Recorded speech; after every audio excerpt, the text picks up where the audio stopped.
السلام علیکم ورحمۃ اللہ وبرکاتہ۔ الحمد لک یا رب العالمین والصلاة والسلام علی خاتم الانبیاء والمرسلین، اما بعد فاعوذ باللہ من الشیطان الرجیم، بسم اللہ الرحمن الرحیم۔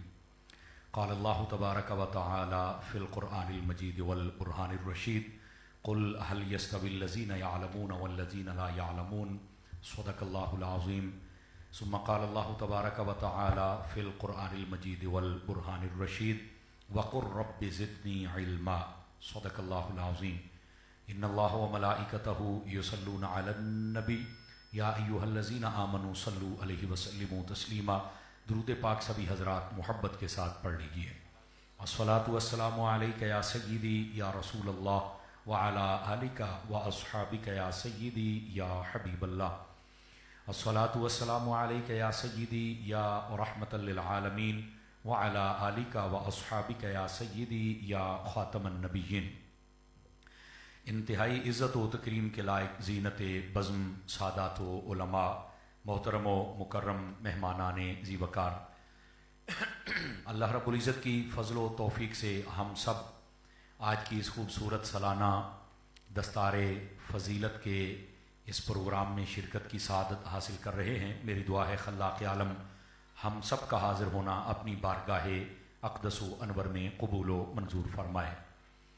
آج کا یہ خوبصورت پروگرام آپ سب کے علم میں ہے، گیلانی اسلامک سینٹر کے زیر اہتمام، جو آج سے چند سال قبل میرے مربی، میرے محسن، میرے استاذ محترم و مکرم و محتشم، ہمارے اس علاقے کی ہر دل عزیز شخصیت، جانی پہچانی شخصیت، ہر اعتبار سے جن کا مقام و مرتبہ علماء بھی سمجھتے ہیں، ثناخان بھی، تاجر بھی، وکیل بھی اور حکومتی ادارے بھی ان کو بڑی قدر کی نگاہ سے دیکھتے ہیں۔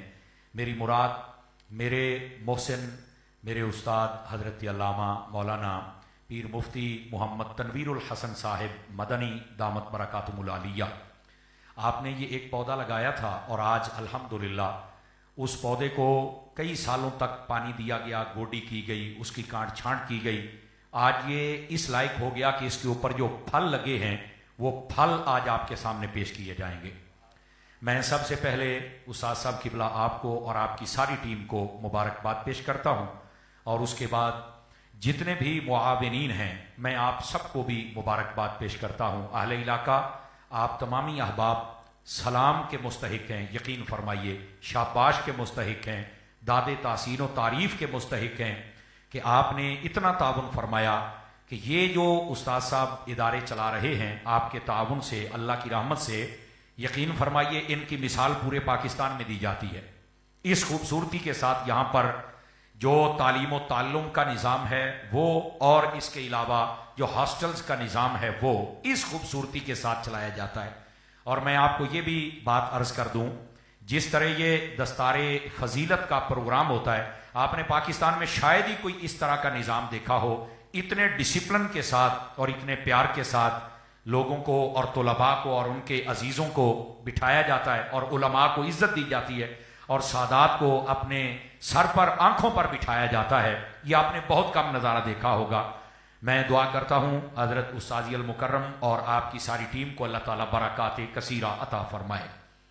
اور اس کے بعد تیسرے نمبر پر میں مبارکباد دینا چاہوں گا ان معزز طلباء کو جنہوں نے قرآن مجید کی تعلیم کو اپنے سینے میں جگہ دی، اور اللہ نے ان پر فضل فرمایا، اور اب یہ ہمارے سامنے ہیں۔ میں ان سے ریکویسٹ کروں گا آپ اس پر اللہ کا شکر ادا کریں، اور آئندہ آنے والی زندگی کے اندر اسی دین کے ساتھ وابستہ رہیں۔ یہ دین بندے کو بہت عزت دیتا ہے، شرط یہ ہے کہ بندہ اس دین کے ساتھ مخلص ہو جائے۔ اور اس کے بعد میں مبارکباد پیش کروں گا ان عزیز بچوں کے محنتی اساتذہ کرام کو جنہوں نے یہ ہیرے تراش کر ہمیں دیے۔ اللہ کریم ان سب کی زندگانیوں میں بھی برکات عطا فرمائے۔ اور اس کے بعد اہل علاقہ بھی مبارکباد کے مستحق ہیں۔ اللہ کریم ہم سب کو اس جلسے کی اور اس خوبصورت پروقار جو ایک تقریب ہو رہی ہے اس کی برکات نصیب فرمائے۔ اب آئیے، جو میں آپ کی خدمت میں بطور پیغام کچھ گزارشات عرض کرنا چاہتا ہوں اس کی طرف توجہ فرمائیے تاکہ بات کرنے اور سننے کا سکون مل سکے۔ گرامی کا اگر حضرات یاد رکھیے، اس کائنات عالم کے اندر اللہ رب العزت نے جب حضرت سیدنا آدم علی نبینا علیہ الصلوۃ والسلام آپ کی تخلیق فرمائی اور آپ کو فرشتوں کے سامنے پیش کیا، تو آپ کو جو شرف اور فضیلت دے کر اللہ نے پیش کیا تھا وہ تھا علم۔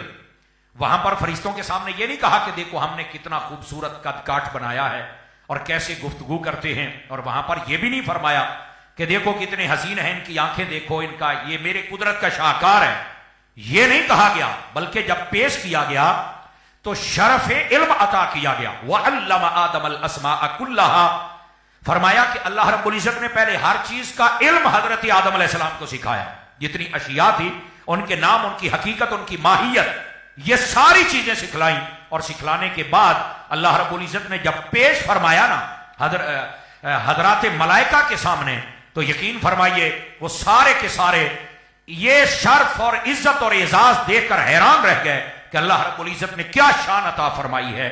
تو یہ جو انسانیت کا پہلا شرف اللہ نے وعدے فرمایا وہ شرف علم ہے۔ آپ اس بات سے اندازہ کریں کہ یہ انسانیت اگر عروج کو جانا چاہتی ہے کہ فرشتے بھی تمہارے اوپر تعجب کریں اور فرشتے بھی رشک کریں، تو پھر آپ سب کو پہلے علم حاصل کرنا ہوگا۔ اللہ رب العزت نے سب سے پہلے یہی تاج اور یہی اعزاز اور یہی نوازش حضرت آدم علیہ السلام پر کر کے پھر اللہ رب العزت نے پیش فرمایا تھا۔ یہ پہلا نقطہ ہے۔ اب دوسری بات سنیے گرامی قدر حضرات، علماء نے ایک بڑا پیارا نقطہ لکھا ہے، آپ اگر 6واں اور 7واں پارہ پڑھیں نا تو اس کے اندر سورہ الانعام ہے، یہ جانوروں کے بارے میں بڑی معلومات اس کے اندر ایک آیت ہے جس کے اندر خلاق عالم نے فرمایا کہ اگر کتے کو شکار کرنا سکھا دیا جائے تو وہ جو کتا شکار کر کے آئے، مالک اس کو ایک طریقہ کار کے مطابق چھوڑتا ہے شکار پر، وہ اگر پکڑ کے لے آئے تو وہ جو شکار ہوتا ہے وہ اس مالک کے لیے حلال ہوتا ہے، اور اگر وہ کتا جس کو سکھایا نہیں گیا وہ کسی چیز کو شکار کر لے اور بندہ اس کو پکڑ لے، وہ شکار وہ مالک کو پیش کر دے آگے، سیکھا ہوا اس نے نہیں ہے، تو اس کا کیا ہوا شکار کچھ شرائط ہیں جس کے بعد اس کا استعمال کرنا جائز نہیں ہوتا، وہ بندے کے لیے حلال نہیں ہوتا۔ علماء نے سوال اٹھایا کہ کیا وجہ ہے دونوں ہی کتے، ایک نے شکار کیا تو وہ حلال ہے اور دوسرے نے کیا تو وہ حرام ہے، ناجائز ہے، آخر وجہ کیا ہے؟ غور سے سنیں گے سارے حضرات۔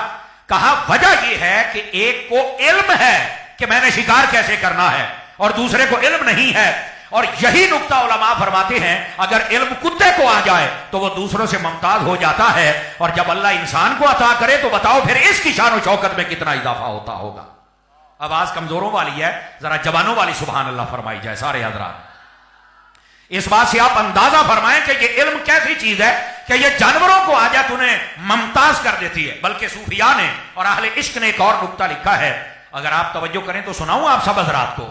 میرے عزیز میرے پیارے دوست وہ فرماتے ہیں کہ اگر آپ قرآن مجید پڑھیں اور احادیث پڑھیں تو نبی پاک صلی اللہ علیہ وآلہ وسلم آپ کو اللہ رب العزت نے خود فرمایا کہ اے محبوب آپ مجھ سے مانگے، اور پتہ کیا کہا کیا مانگے؟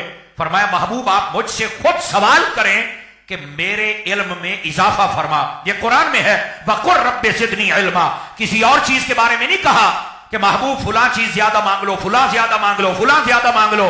فرمایا اگر مانگنا ہے میری بارگاہ ناز سے تو پھر علم کی کثرت آپ طلب فرمائیے، میں رب آپ کو اور عطا فرما دوں گا۔ سمجھ آ رہی میری بات کی؟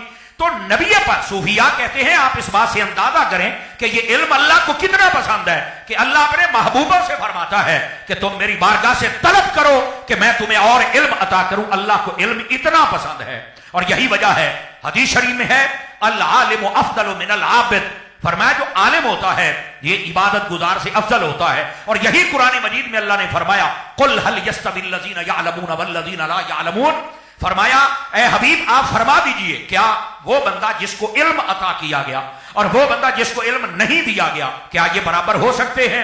تو ہر بندہ سمجھتا ہے یہ استفہامی انداز ہے کہ کبھی وہ برابر نہیں ہو سکتے۔ جس کو اللہ نے علم دیا ہے وہ باہر صورت افضل ہے، یہاں پر جو فضیلت ہے وہ علم دین کی ہے، لیکن اگر دنیاوی طور پر بھی کسی کے پاس علم ہو تو وہ دوسروں سے ممتاز ہوتا ہے کہ اس کے بڑی معلومات ہے، نالج ہے، جب گفتگو کرتا ہے تو ظاہری بات ہے چیز کی حقیقت اور ماہیت اور اس چیز کی جو اصلیت ہے وہ کھول کے سامنے رکھتا ہے، دنیاوی طور پر بھی اس کا ایک روب ہوتا ہے، ایک پریشر ہوتا ہے۔ لیکن جس کو دین کا علم آ جائے، جو فاتحہ جو سورہ بقرہ، جو نساء، جو آل عمران، جو قرآن کی 114 صورتوں پر کلام کرے اور پھر اس کے اسرار و رموز کو بیان کرے، یقین فرمائیے وہ بھی اگلے کی عقل کو حیران کر دیتا ہے. اور جیسے دنیاوی طور پر بات کرنے والا سامنے والے کو امپریس کرنے میں کامیاب ہو جاتا ہے، تو جو دین بڑا ہوا ہوتا ہے جب وہ بات کرتا ہے تو لوگ صرف امپریس نہیں ہوتے، لوگ جو دنیا کی چوکھٹیں ڈھونڈ رہے ہوتے ہیں وہ آ کے مصطفیٰ جان رحمت کی چوکھٹ کے نوکر بن جاتے ہیں. اس واسطے جو علم دین ہے اس کو حاصل کرنا چاہیے، اور یہی وہ علم ہے جس کو نور کہا گیا ہے. آپ دیکھیں ہمارے استاد گرامی قبلہ، آپ نے جو مونوگرام رکھا ہے وہ یہی ہے، العلم نور، کہ جو علم ہوتا ہے یہ نور ہوتا ہے. اور سچی بات یہی ہے، اگر علم نہ ہو تو نری جہالت ہے، نرے اندھیرے ہیں، اور علم ہوتا ہے تو نور ہوتا ہے. بندہ جہاں بھی کھڑا ہو علم بندے کو کنارے پر لگا دیتا ہے. تو میں عرض یہ کر رہا ہوں، حدیث شریف میں فرمایا گیا جو عالم ہے وہ عبادت گزار سے افضل ہے. بلکہ ایک حدیث میں یہاں تک بھی ہے العلم افضل من العبادہ، فرمایا جو علم ہے یہ عبادت سے افضل ہے. ایک بندہ ساری رات عبادت کرے اور ایک بندہ علم پڑھے، ان میں افضل کون ہے؟ فرمایا جو علم پڑھ اور پڑھا رہا ہے یہ افضل ہے. عبادت کرنے والا اسے افضل نہیں ہے، یہ یاد رکھ لیجئے. اس کی وجہ کیا ہے؟ فرمایا یہ جو عبادت ہے یہ صحیح تب ہوگی جب بندے کو علم ہوگا کہ میں نے اس عبادت کو ادا کیسے کرنا ہے. جب اس کو پتہ ہی نہیں تو وہ ساری رات بھی کھڑا رہے تو اس کو عبادت جب صحیح نہیں ہوگی تو ثواب بھی صحیح نہیں مل سکتا. اس واسطے چونکہ جیسے نماز کے لیے وضو شرط ہے کہ بندے کا وضو ہوگا تو پھر نماز ہے، سمجھ آ رہی نا میری بات کی، اسی طرح یہ جو علم ہے یہ عبادت کے صحیح اور ثواب ملنے کے لیے شرط ہے. تو اسی واسطے علماء فرماتے ہیں جس طرح نماز سے پہلے وضو کی اہمیت ہے اسی طرح عبادت کرنے سے پہلے علم کی بھی اہمیت ہے. اور اگر وضو کرنے کے بعد عبادت صحیح ہو جاتی ہے، علم حاصل کرنے کے بعد عبادت پر ثواب بھی اللہ عطا فرما دیتا ہے. تو ضرور اپنے علم کو حاصل کیا جائے. اور دوسری بات فرمایا کہ جو عالم ہے یہ عبادت گزار سے افضل ہے. علماء نے سوال اٹھایا، آپ سیدی اعلیٰ حضرت صاحب رحمۃ اللہ علیہ آپ کو پڑھ کے دیکھیں تو آپ نے بھی یہ سوال اٹھایا. بڑے بڑے علماء، ائمہ، محدثین، اور یہ جیسے کہتے ہیں نا کہ کتاب در کتاب یہ بات نقل ہوئی ہے اور زمانہ در زمانہ، صدی در صدی یہ بات منقول ہے. اور کیا ہے؟ فرمایا جو عالم ہوتا ہے یہ کیسے افضل ہوتا ہے عبادت گزار سے؟ فرمایا اس کی پہلی وجہ یہ ہے کہ جو عالم ہوتا ہے وہ شیطان کے چنگل میں جلدی نہیں پھنستا، اور جو عبادت گزار ہوتا ہے وہ شیطان کے چنگل میں جلدی پھنس جاتا ہے. یہ مین وجہ ہے کہ جو عالم ہوتا ہے یہ افضل ہے. اب اس کی مثال بھی دی گئی کہ ایک مرتبہ شیطان بیٹھا تھا تو اس کے کرندے بھی تھے اور وہ سب سے پوچھتا ہے شام کے وقت کہ تم کیا کیا کر کے آئے ہو. تو اس کے چھوٹے شتونگڑے نے کہا کہ میں ایک طالب علم کو مدرسے سے ہٹا کے اس کو باغی کر کے آیا ہوں اور وہ گھر چلا گیا اور وہ نہیں پڑھے گا. تو شیطان نے نا اپنے تخت کے اتر کر اس کو گلے لگایا. تو جب گلے لگایا تو باقی شیطان کہنے لگے ہم نے قتل و غارت کروائی، بڑے بڑے ہم نے گھر برباد کر دیے، تو اس نے ایک طالب علم کو ہٹایا ہے اور تو اس کو گلے لگا رہا ہے. تو شیطان نے کہا آؤ پریکٹیکل کر کے تمہیں بتاتا ہوں کہ اس نے کتنا بڑا کام کیا ہے، یہ کتنے بڑے محاذ کا سپاہی ہے. وہ اپنے شیطانوں کو کہہ رہا ہے. وہ چلا گیا ایک عبادت گزار کے پاس. توجہ ہے میرے سارے دوستوں کی. وہ جب عبادت گزار کے پاس گیا تو وہاں ایک شیشی تھی ان کے پاس. عبادت گزار صوفی صاحب نماز پڑھ رہے تھے، دروازہ کھٹکھٹایا، وہ باہر آئے. کیا مسئلہ ہے؟ کہنے لگے جی ہمارے پاس ایک شیشی ہے، آپ یہ بتائیں کہ یہ جو ساری دنیا ہے اس شیشی میں آ سکتی ہے؟ اللہ اس شیشی میں ڈال سکتا ہے؟ تو اس نے نا بڑا گھما کے سوال کیا نا. تو وہ عبادت گزار کہنے لگا اچھا دفع ہو جائے یہاں سے، مجھے عبادت کرنے دے. آ گیا شیشی میں. اتنی شیشی کے اندر تو جناب یہاں پر 1 فٹ جگہ نہیں آئے گی اور تو پوری دنیا داخل کر رہا ہے، چلے جاؤ یہاں سے. بس اس نے جب اتنی بات کی نا تو شیطان باہر جل کے کہتا دیکھو اس نے اللہ کی قدرت کا انکار کر دیا، اس کو پتہ بھی نہیں ہے، یہ اپنا ایمان برباد کر بیٹھا ہے. وجہ یہ کہ عبادت گزار ہے پر اس کے پاس علم نہیں ہے عقائد کا، قرآن کا، فقہ کا، تفسیر کا، کہ یہ بتا سکے کہ اصل مسئلہ کیا ہے. اس نے کہا دیکھو ہم نے اس کا ایمان بھی برباد کر دیا اور اسے پتہ بھی نہیں ہے. اس نے کہا آؤ اب میں تمہیں ایک عالم کے پاس لے کے چلتا ہوں. عالم کا دروازہ کھٹکھٹایا. عالم صاحب باہر آئے اور کہا جی کیا مسئلہ ہے؟ نیند میں تھے، سوئے ہوئے تھے. اٹھتے کہا کیا مسئلہ ہے؟ نیند خراب کی. انہوں نے کہا حضرت علامہ صاحب بات یہ ہے یہ اتنی ساری شیشی ہے، آپ بتائیں کیا اس کے اندر دنیا آ سکتی ہے؟ اللہ ساری دنیا کو اس میں ڈال سکتا ہے؟ آپ ذرا غور سے سننا اور میں آپ کی سبحان اللہ بھی سننا چاہوں گا یہاں پر. تو اس عالم نے یکدم ایسے کیا جیسے بندہ نیند سے ایسے توجہ سے کہا مجھے تو تو شیطان لگتا ہے، کیا تمہیں نہیں پتا یہ شیشی تو بہت بڑی جگہ ہے، اگر سوئی کا نکا بھی ہوتا تو میرا رب اتنا قادر ہے کہ ساری دنیا کو اس کے اندر بھی داخل فرما سکتا تھا۔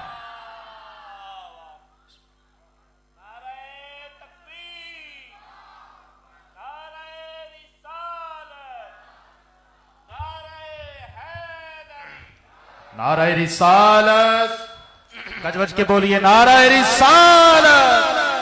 بات سمجھ آ رہی ہے آپ سبھی حضرات کو؟ تو یہ ہوتا ہے عالم میں اور عبادت گزار میں فرق۔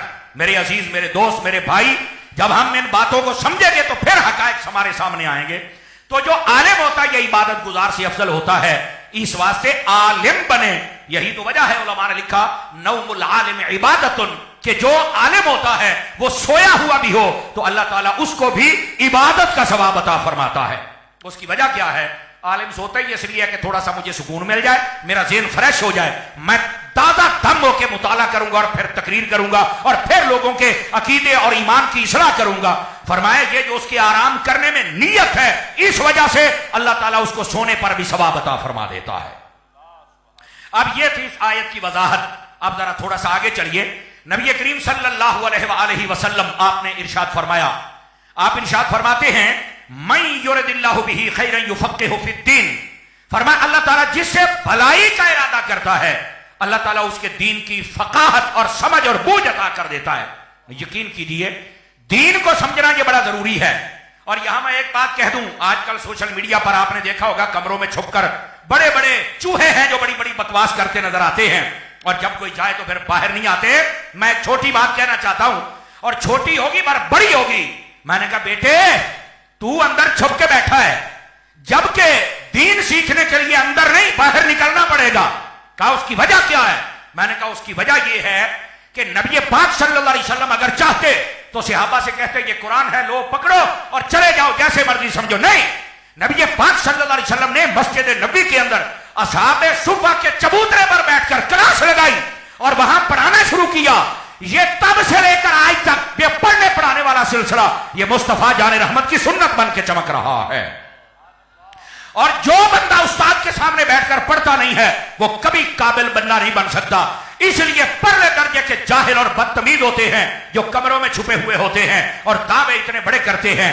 اب تو بہت زیادہ ذلیل ہو رہے ہیں، اور پھر پتہ کیا کہا جاتا ہے کیمرے میں کوئی کرامت نہیں آتی۔ تو میں نے کہا یہ ساڑیاں انیاں کرامتاں آ گئیاں نے، میں نے کہا تھا تو ذلیل ہوگا وہ بے ذلیل ہوتا پہ ہیں۔ ہم نے کہا تھا جو تیرے شاگرد ہیں تو پہ لعنت بھیجیں گے، وہ دیکھ لو جتنے شاگرد تھے وہ اس اپنے استاد گندے پر یہ جیلمی پر لعنت بھیج رہے ہیں۔ تو میں کہا تو کہنا کیمرے کرامت نہیں ہوندی، تو جنہ میں کچھ میں آکھیا جے سچا نہیں ہویا تو گال کر، اجے تو کہنا کیمرے کرامت، اور کیمرے کی ایک اور کرامت بھی ہے۔ آج سے 4-5 سال پہلے پوچھا گیا کہ پتنگ اڑانے چاہیے کہ نہیں اڑانے، کہتا ہے حرام ہے، تے ہن کہندا جائز ہے۔ تو میں کہا ساڈی کرامت ویکھ، اسی آکھیا سی تو ذلیل ہونا ہے، اور یہ فتوے بدلتا ہے، پتہ نا جو ٹکڑے ڈالتے ان کے حق میں فتوے دیتا ہے۔ اور یہ جیلمی صاحب تیری جو عادت ہے یہ انہی یہودیوں والی ہے کہ جو 2-4 سال کے بعد فتویٰ بدل دیتے تھے۔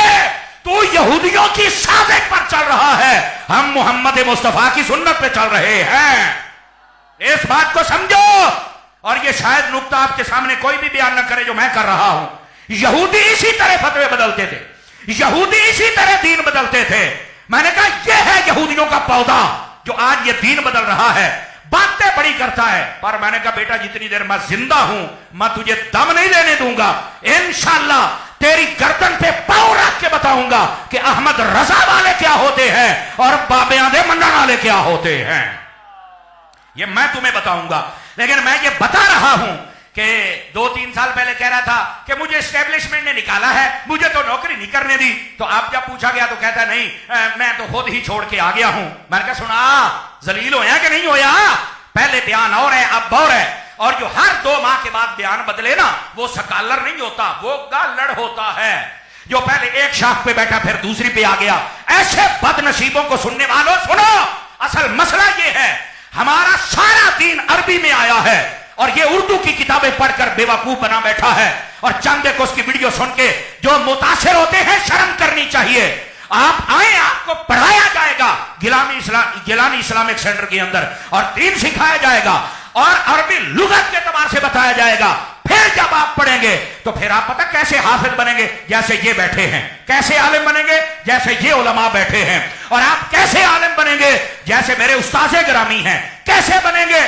جس طرح اس سال دعوت اسلامی نے تقریباً 5300 علماء پیدا کر کے اس امت کو عطا کیے ہیں، اور دعوت اسلامی نے 18,500 حافظ بنا کر اس امت کو دیے ہیں. آخر کیا ہے یہ ہیں وہ لوگ جو اس طریقے پر دین پڑھا رہے ہیں جو طریقہ میرے مصطفیٰ نے اصحاب صفہ سے شروع فرمایا تھا. اب بات سمجھ آ رہی ہے آپ سارے حضرات کو؟ تو اس لیے میں نے کہا اس کی ٹویننگ بھی ہو جائے اور آپ کو سمجھ بھی آ جائے کہ ہر سال کے اندر اپنا فتویٰ بدلنے والا یہ یہودیوں کی روش پہ چلنے والا جاہل ہے کہ جو فتوے بدلتا ہے. اسی طرح یہودی کرتے تھے، انہوں نے اپنے دین کا نقشہ بگاڑ دیا. اللہ نے تو ویسے یہ نہیں بگاڑ چھڑیا ہے. اب تو سارے صافی کہنا میری سنگن دی طاقت بڑی ہے. میں کہا بالکل جدہ دی نسل ہوئے ادھا ہی کام کرنا ہے نا. آج جو ہمارے شیخ صاحب آ رہے ہیں یہ بغداد شریف سے آ رہے ہیں، اور میں بغداد کئی مرتبہ گیا ہوں. بغداد ایئرپورٹ کے بعد جب سامان اتارا جائے نا اور دوبارہ ہم جب واپس آتے ہیں، اس دفعہ تو ہم استاد صاحب کی زیر نگرانی میں گئے ہوئے تھے، تو بغداد ایئرپورٹ پر پھر وہ خاص قسم کے کتے ہوتے ہیں جو آ کے نا بیگ سونگتے ہیں، ان کو سونگ کے پتہ چل جاتا ہے اس میں کیا ہے. اور یہ کہنا ہے میری سونگن کی طاقت او دے تو بھی بہت ہی ہے جنہیں اپنی ویڈیو جنا کھے ہوئے جو چور دی سزا میری ہے. میں کہا واہ بھائی واہ، اسی تے تینوں عام سمجھے سے تو اینا دا بھی بڑا ہے. اب دیکھو میں نے کوئی لفظ نہیں استعمال کیا، پھر چیختے ہیں کہتا میری طاقت ہے تو بھی زیادہ ہے. میں کہا بالکل منیا ہے، آخر ایڈا بڑا ڈوگی ہوئے تے تائیں سارے ولیاں نو پہ جاندہ ہے نا. ویسے تو کسی کی جرت نہیں ہوئی، لیکن میں بتا یہ رہا ہوں بیٹا تیری ذلت کا وقت شروع ہے. اور کہتا ہے کیمرے میں کرامت نہیں آتی. تو میں کہا کیمرے چ نہیں آئی، اسی آکھیا سی بھئی حدیث شریف میں موجود ہے من عادی ولی فقط آذنتہ بالحرب، کہ جو اللہ کے ولیوں سے دشمنی کرے اللہ کا اعلان جنگ ہے. وہ دیکھ اللہ نے تمہیں کیسے ذلیل کیا ہے، ہر جگہ پر ہر پلیٹ فارم پر ہر صحابی کے سامنے ذلیل ہو رہا ہے اور سارے تجھ میں لانتے ڈال رہے ہیں. اور کہتا تھا میں تواڈے بابیاں نے انجن کر دیاں گا، اور لوکاں نے دیاں ڈمیاں بنائیاں ہن روندا پھردا جے. میں نے کہا سنا کیمرے میں کرامت آئی کہ کوئی نہ آئی؟ ہم نے کہا تھا تو نے ذلیل ہونا ہے، او ہویا پہ آ جائے. یہ کہنا کہ کیمرے میں کرامت نہیں آتی تینوں میں اینیاں گڑماما بھئی تو حیران رہ جائیں. لیکن بات دور نہ چلی جائے، یہ ٹیوننگ کرنا آپ کی یہ فقیر پر ضروری ہے، اور یہی تو میری پہچان ہے. پتہ نہیں کتنے لوگوں کا ایمان ہم بچانے کی کوشش کرتے، بس اللہ ہماری محنت قبول فرما لے. میں بات یہ عرض کر رہا ہوں میرے بھائی، اللہ تعالیٰ جس کو دین کی سمجھ عطا کر دے اللہ اس سے بھلائی کا ارادہ فرماتا ہے. اور یہ جو دین کی سمجھ ہوتی ہے نا، جس سے بھلائی کا ارادہ پھر پتہ چلتا ہے کہ یہ ہو بندہ جس کا علم نافع ہے. اور اگر آپ توجہ کریں تو سنا دوں وہ کیسا علم ہوتا ہے. بولیے ذرا سبحان اللہ. فرنٹ سیٹوں والے بھی طلباء میری طرف دیکھیں، ذرا آپ میری طرف دیکھیں اور ذرا غور کریں. میرے بھائی علماء فرماتے ہیں علم نافع وہ ہوتا ہے جتنا علم بڑھتا جائے اتنا ادب بھی بڑھتا جائے. آواز کمزور ہے ذرا سبحان اللہ فرمائیے. جتنا علم بڑھتا جائے اتنا ادب بھی بڑھتا جائے. دوسری بات علم نافع یہ ہے کہ جتنا علم بڑھتا جائے اتنا عمل بھی بڑھتا جائے. اور تیسری بات فرمائے علم نافع یہ ہے کہ جتنا بندے کا علم بڑھتا جائے اتنا ہی بندہ اپنے بزرگوں اور صحابہ اور اہل بیت اور ساروں کی تحقیق کے ساتھ جڑتا چلا جائے، نہ کہ ان کے ساتھ اختلاف کرتا چلا جائے. چونکہ اختلاف والا تفرقے بازی میں چلا جاتا ہے. مینوں ایتھے اختلاف ہے، وہ تینوں ہی سارے اختلاف نے تیرے کو کاڑا علم آ گیا ہے، تینوں ہی اختلاف شروع ہو گئے نے. جبکہ میرے نبی نے فرمایا تم سے پہلی امتیں جو برباد ہوئی 2 وجہ تھی. ایک تو کثرت سوال بہت کرتے تھے، اور دوسرا فرمایا آپس کے اندر ان کے اختلافات بہت تھے. جو زیادہ سوال کرے وہ بھی برباد ہوتا ہے، جو آپس میں رنجشیں رکھے بہن بھائی دوست احباب رشتہ دار گلی محلہ وہ بھی برباد ہوتے ہیں. اللہ تعالی ہمیں ان سے محفوظ فرمائے. ہمیں حکم یہ ہے صراط الذین انعمت علیہم، جن پر اللہ نے انعام کیا ہے ان کے راستے پر چلنا شروع کر دو، اللہ تعالیٰ تمہیں کامیابی عطا فرما دے گا. تو یہ ہے طریقہ بات کو سمجھنے کا. اللہ فرماتا ہے جسے ہم بھلائی کا ارادہ کریں تو اس کو دین کی سمجھ عطا کر دیتے ہیں. اور جس کو دین کی سمجھ آئے نا، علماء فرماتے ہیں وہ بندہ یہ ہوتا ہے کہ جب بات کرتا ہے تو لوگوں کے ذہنوں میں شک نہیں ڈالتا، لوگوں کے ذہنوں میں یقین ڈالتا ہے. لوگوں کے ذہنوں میں لڑائی نہیں ڈالتا بلکہ لوگوں کے ذہنوں میں صلح ڈالتا ہے، قرآن سے، صحابہ سے، اہل بیت سے، بزرگوں سے. اور جو لڑائی ڈال کے جائے وہ کبھی بھی علم والا بندہ ہو سکتا نہیں. اور فرمایا علم والا وہ ہوتا ہے جو تمہیں عمل کی طرف لے کے آتا ہے، علم والا وہ ہوتا ہے جو زہد و تقوی کی طرف لے کے آتا ہے، اور علم والا وہ ہوتا ہے جو تمہیں دنیا سے دور کر کے مصطفیٰ کی چوکھٹ کے قریب کر دیتا ہے۔ یہ باقاعدہ روایات میں مفہوم موجود ہے، میں اپنی طرف سے نہیں کہہ رہا، لیکن بات سنیے، اور بات کو میں بالکل سمیٹ رہا ہوں آہستہ آہستہ، بھی میرے پاس کافی وقت ہے، لیکن آپ توجہ رکھیں گے تو انشاءاللہ آپ کو اور بھی بہت ساری باتیں سمجھنے کو ملے گی اللہ کی رحمت سے۔ محبوب کریم صلی اللہ علیہ وآلہ وسلم آپ نے ارشاد فرمایا، میرے آقا فرماتے ہیں کہ یہ جو عالم ہے اور جس کے پاس علم نہیں ہے ان کی مثال کیسے ہے؟ میرے کریم صلی اللہ علیہ وسلم آپ نے فرمایا جو عالم ہے اس کی مثال ایسے ہے، فضل العالم علی العابد کا فضلی علی ادناکم، فرمایا عالم کی فضیلت تم میں سے وہ بندہ جو عالم نہیں اس پر ایسے ہے جیسے میں محمد کی فضیلت تم میں سے کسی ادنا بندے پر ہے۔ اب آپ سمجھیں کہ یہ عالم کتنی بڑی چیز ہے۔ اور پھر اگلی بات بھی سنیے میرے عزیز میرے بھائی، یہ جو عالم ہے نا، اگر یہ کچھ نہ ہوتا، اج میں چھڈو پرے مولویاں نوں گھرے بیٹھ کے پڑھ لو، تے میں کہا کدی یہ بھی آخیا کر بھی چھڈو پرے ڈاکٹراں نوں گھرے بیٹھ کے میڈیکل دیاں کتاباں پڑھ لو، کدی یہ بھی آخیا کرنا وہ چھڈو پرے دردیاں نوں گھرے بیٹھ کے کتاباں پڑھ کے دردی بن جاؤ، کہہ رہا وہ تو نہیں بنے گے، تجربہ کرنا پڑے گا۔ تے میں کہا پھر عالم کی میں بنے گا؟ پتر ساڈے سامنے بہنا تے پڑھنا ہے، بیٹھے گا تو تجھے کچھ پڑھائیں گے نا۔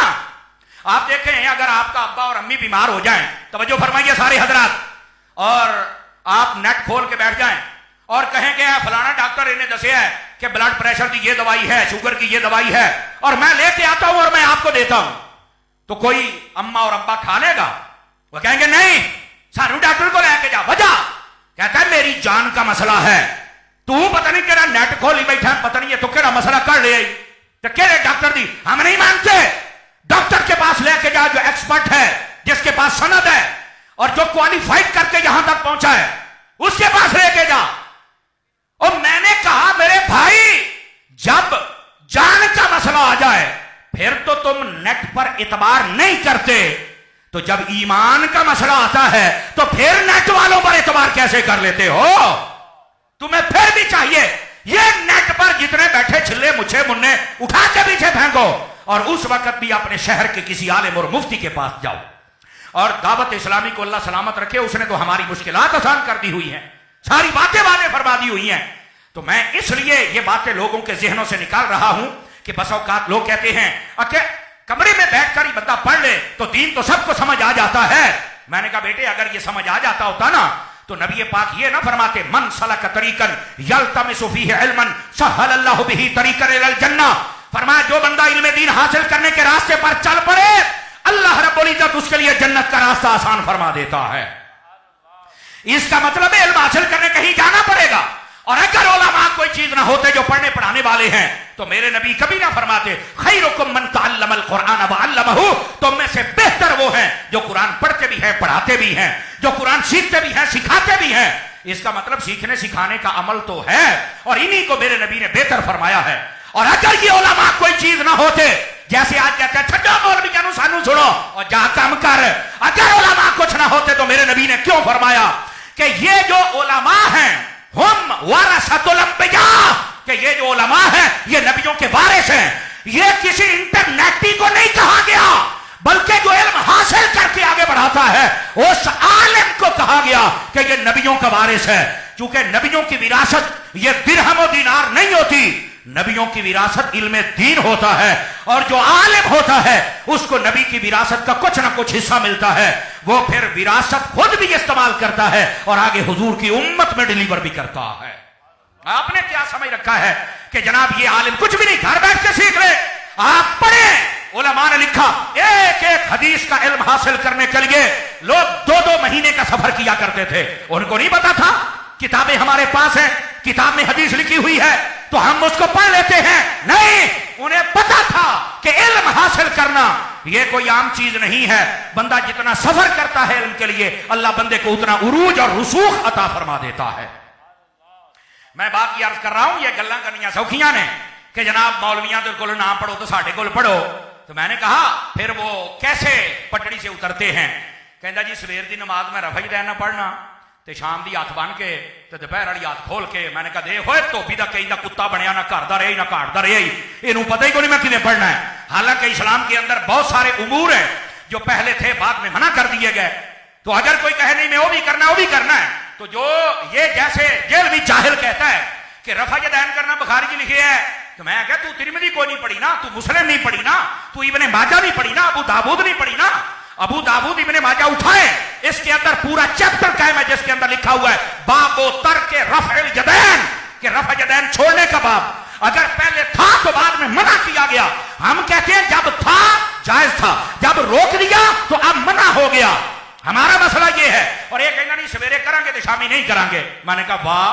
تو میں نے کہا پھر میرے سورج جمعہ اٹھاؤ اس کی تفسیر پڑھو.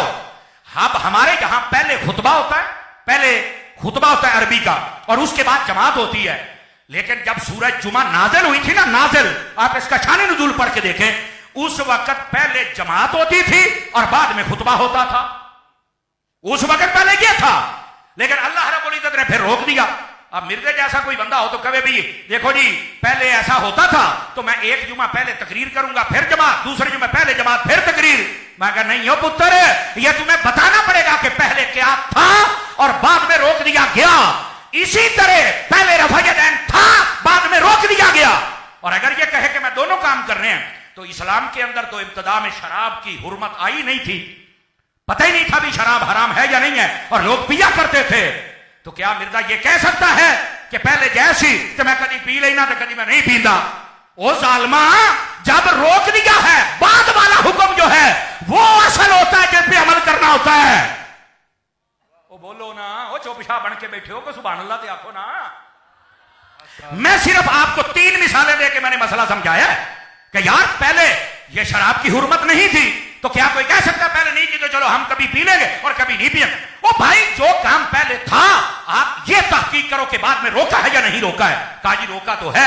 تو میں کہا جی روکے تو روک جا. یہی تو ہم سمجھا رہے ہیں کہ جس چیز کو روک دیا گیا وہ تم نہیں کر سکتے نا.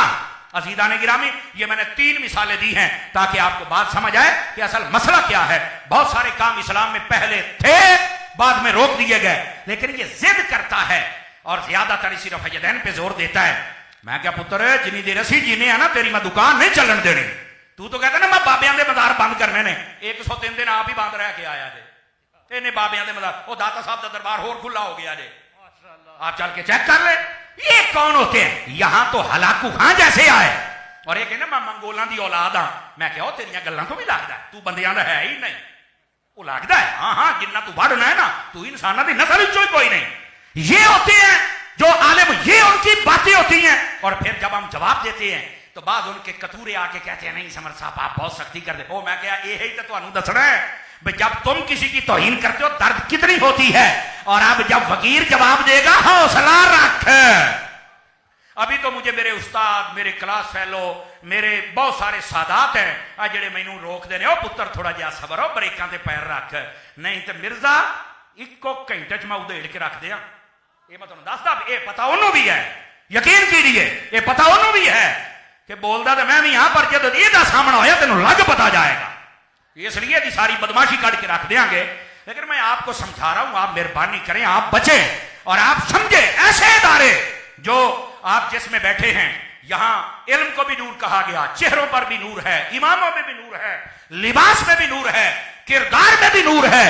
اور دیکھو جب سے یہ پودا لگایا سادات کی سرپرستی کے اندر, الحمدللہ یہ پودا ہر سال اپنی نئی شاخیں نکالتا ہے, ہر سال اس پر پھل لگتے ہیں. اور آپ کے سامنے باقاعدہ طور پر یہ صرف جینٹس نہیں لیڈیز کے اندر بھی جب سالانہ ردا پوشی کی یہ تقریب ہوتی ہے تو سینکڑوں کی تعداد کے اندر ہماری بہن بیٹیوں کے سروں پر بھی عزت کی یہ چادر رکھی جاتی ہے, اور ان کو بھی دین کا اصل جو زیور ہے وہ پہنا کے گھروں کو بھیجا جاتا ہے. آج ان بچوں کی باری ہے. میری دعا ہے خلاق عالم ہمارے ان عزیز بچوں کو علم نافع عطا فرمائے, اس ادارے کے ساتھ مخلص رکھے, اور اس ادارے کے ساتھ ساتھ اس مسلک کے ساتھ مخلص رہیں اور پورا پہرا دیں. آپ پہرا دیں گے اللہ تمہیں عزت عطا فرما دے گا. ادھر آئیے, ذرا ایک حدیث سنا رہا ہوں اور بڑے غور سے سننے والی حدیث ہے. میرے کریم خاتم النبیین صلی اللہ علیہ وسلم آپ نے ارشاد فرمایا, یہ ماہنامہ فیضان مدینہ میں میری روایت ہے, آپ پڑھ سکتے ہیں.